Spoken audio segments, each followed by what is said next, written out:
Hi everyone, so my name is Shirley, and tonight I am going to talk to you guys about d3.js and Backbone.js. So when I was first thinking about what to talk about, I was really a great loss, because I haven't been coding for that long, and I haven't really been using D3 for that long. So what can I talk to you guys about that you don't already know? And then it occurred to me as I was going through this thought process that perhaps what I need to be talking about isn't necessarily any sort of wisdom or insight that I have for you, but rather the experiences I've had trying to combine D3 and Backbone together, and the way that I did them, the approaches I took, where I was successful, where I was extremely not successful, what I've learned and what I didn't learn. So it all started when I was given an assignment at work to create a visual editor with Backbone for structure and D3 for visualizations. So Backbone is an MVC library that gives structure to your applications and helps you manage data. And some of the basic components of Backbone is the collection, the model, and the view. And so the collection helps manage the models, and the models manage the data, and the views manage the DOM elements and the user interactions. And one of my favorite things about Backbone is that you can have, or they have built-in event handlers for, say, when a model is added to a collection, or removed from a collection, or a data attribute is changed on a model. D3, on the other hand, is a library that helps visualize complex data with SVG, and one of the most common patterns is the whole select the data, or select the elements, bind the data, enter it, update it, and exit it. And as I started working on this project, I started to realize that I had no idea, while these were two really great libraries, really powerful libraries, how to put them together well and effectively. And so the first thing I tried to do was something completely simple and naive, and it was to inject the D3 into Backbone. Because with the Backbone view, what you can do is, upon instantiation, it's going to create a div element, or any element that you specify, and then you can append it to the document. And so what I tried to do was create a circle element from a Backbone view, and then append it to SVG. And this did not work out well for me. And I couldn't figure out for hours why it wasn't working for me. But once we started to Google, it turns out it's a namespacing issue. And when you have multiple dialects within, or multiple XML dialects within your document, your tag names might start to be the same and start to collide. So to keep that from happening, we have to namespace our dialects. And what happens with Backbone is once you instantiate something with Backbone, it automatically namespaces it to HTML. So when I tried to do something really naive like this, where I tried to set the namespace onto the element and make it into an SVG namespace, it really did not work. And so my coworker came out with a solution that was really good and I really liked, which was to create the SVG element, the circle element, with D3 first. Because what D3 does is when you try to append something, it not only appends it, but it first creates it and namespaces it to SVG. And then you can pass that element into Backbone upon instantiation, and then the view has a reference not only to the circle element, but if you decide to wrap it within D3, you have that for convenience also. And so I was really, really happy, and I was really excited because I got something to work, and you know, that's kind of cool. But then I went to a Bay Area D3 meetup. And then I realized that there's a whole new world out there and a bunch of different approaches that I could be taking that's completely different from my own. And the particular talk that evening was about d3.js and MV Star frameworks. And Miles was one of the presenters there. And the two main things that I got out of that talk was about reusable charts and separation of content and presentation, two things that I was not doing at all with my previous project. And so with these new things I learned, I decided that I wanted to give them a try. So the next project I tried to do, I tried to create reusable components, not reusable whole charts, but rather to go from something very, very simple, something very small, like the rectangle component you might see in those bar graphs, or the circles, or the arrows. And I did this for the jQuery conference in Portland this past May. And the great thing about this project was that it was, one, had very, very simple charts. So I didn't need to be confused about D3 getting really complex with the charts and the axes. And the second thing was that we were trying to do a living infographic, which meant that the data was updating on a fixed time interval. And we had a very interesting challenge of figuring out who should be handling that, if it was Backbone that should be handling it, or D3 that should be handling it with transitions. In the end, we decided that D3 should have the minimal responsibilities. And what I ended up doing was creating a reusable component that had getters and setters on the, oh, it doesn't scroll. OK, it's below there. There's getters and setters on the site attributes. And oh, wait, sorry. There we go. And then it will also render, and that's all it did. And from the Backbone view, you can create it. You can pass in configuration options, pass in handlers, and then append it to whatever parent element you like to. So the breakdown of responsibilities came down to this, that the D3 would render the circle, the rectangle, and the arrow components. It would take in, it would have getters and setters for the configuration, and but it would not bind any data. No data was passed in. Instead, Backbone would process the data. Backbone would then take that processed data and then set it onto the component as part of its configurations.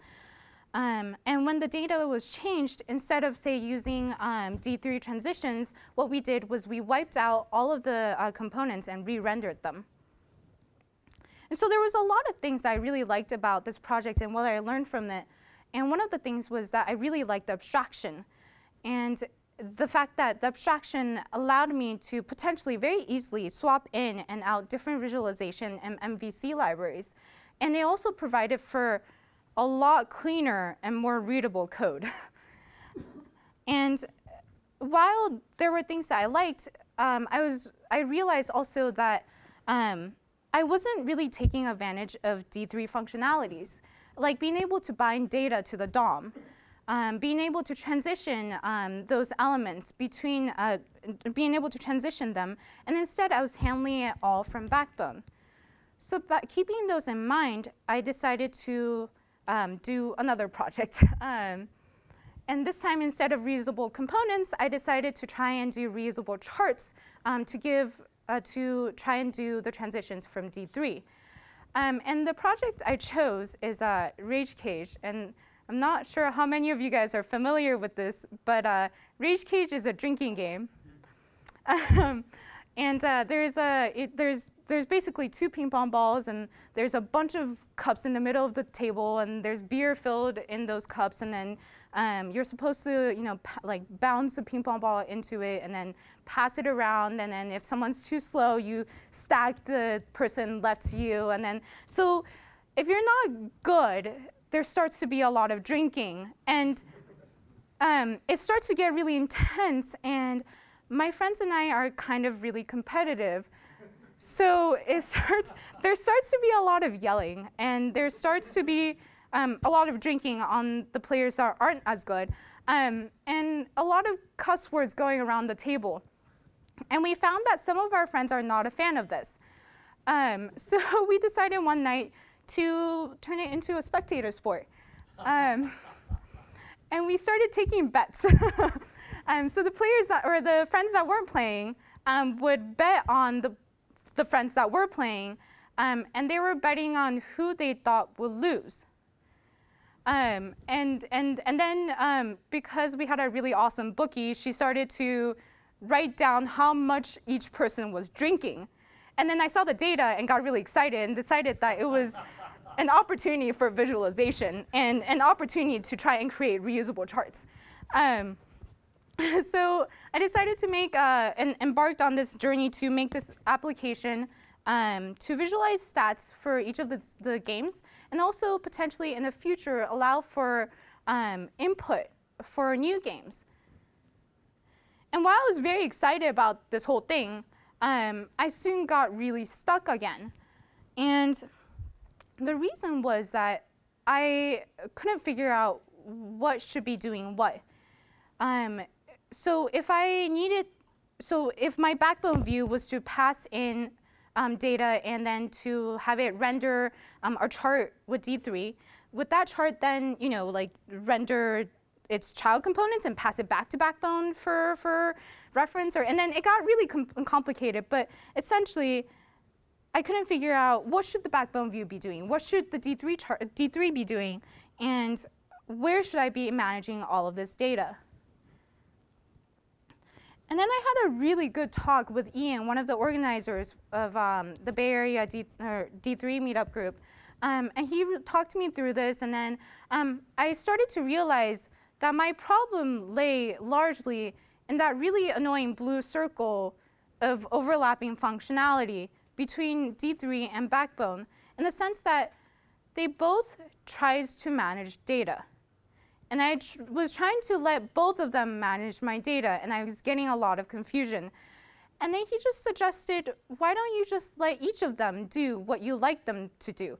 In this, like, you like Backbone because you think it does really great data management, and you like D3 because it does really great rendering. Just have them do what they're good at. And in retrospect, it's such a simple solution, but it gave me such a great clarity.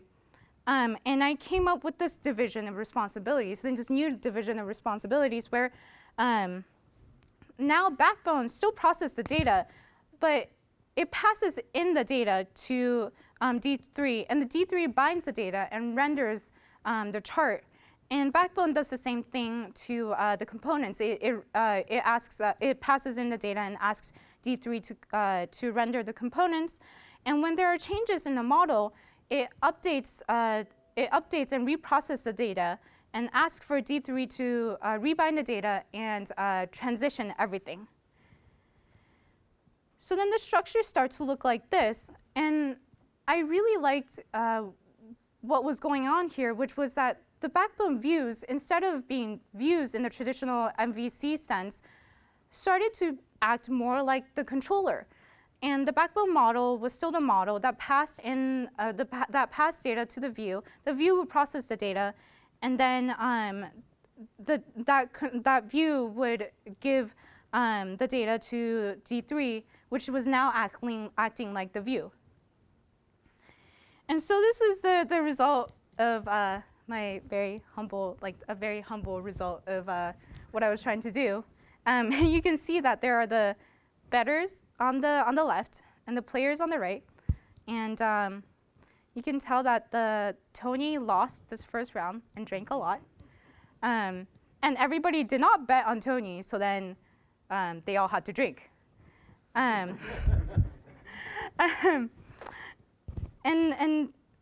then I would hit this button, and then it transitions, and this is Backbone's, all the Backbone model. I'm setting the updated data onto the Backbone model, and then the Backbone view is reacting and telling D3 to re-render everything.